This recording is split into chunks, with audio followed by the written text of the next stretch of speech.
అస్మద్గురుభ్యో నమః. పరమాచార్య స్వామివారి దివ్యపాద పద్మాలకు నమస్కారం చేసుకుంటూ వీడియోలోకి వెళ్ళిపోదాం.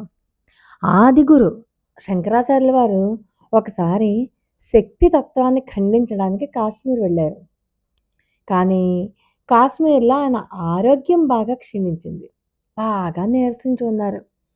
వారి శరీరంలో ఏమాత్రమూ శక్తి లేదు.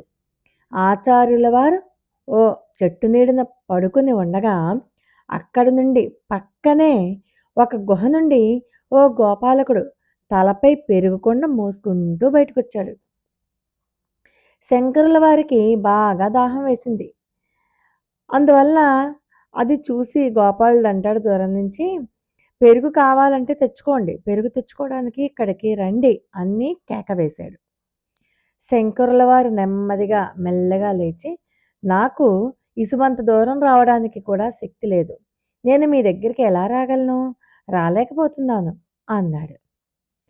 అందుకు గోపాలుడు నవ్వుతూ, శక్తి లేకుండా ఎవ్వరూ ఒక్క అడుగు కూడా వేయలేరు, అందున మీరు శక్తి అధికారాన్ని తిరస్కరించడానికి బయలుదేరారా? ఇది విన్న శంకరాచార్యుల వారి యొక్క కళ్ళు తెరుచుకున్నాయి.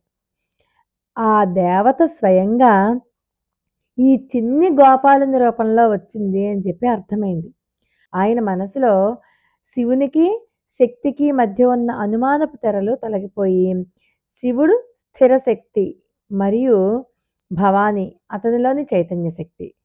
శివుడు స్థిర శక్తి, భవాని అంటే అమ్మవారు, అతనిలోనే ఉన్నటువంటి చైతన్య శక్తి.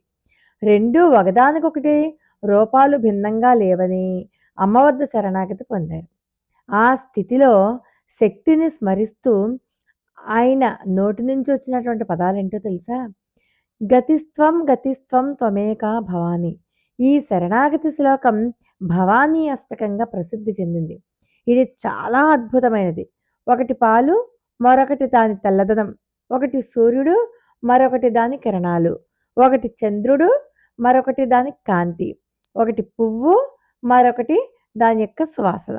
శంకరాచార్యుల వారి యొక్క కళ్ళ నుండి అజ్ఞానపు పొరను తొలగించింది అమ్మ భగవతి.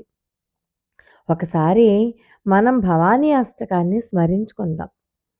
న తాతో న మాత న బంధుర్న దాత న పుత్రో న పుత్రి న భృత్యో న భర్త న జాయా న విద్య న వృత్తిర్మమైవ గతిస్త్వం గతిస్త్వం త్వమేకా భవాని.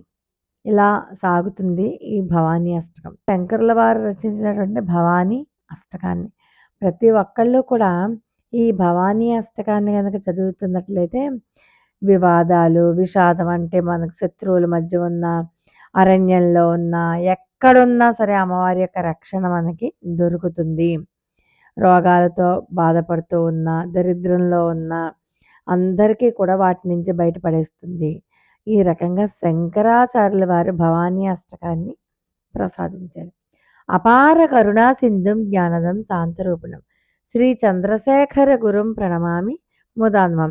లోకా సమస్త సుఖినో భవంతు.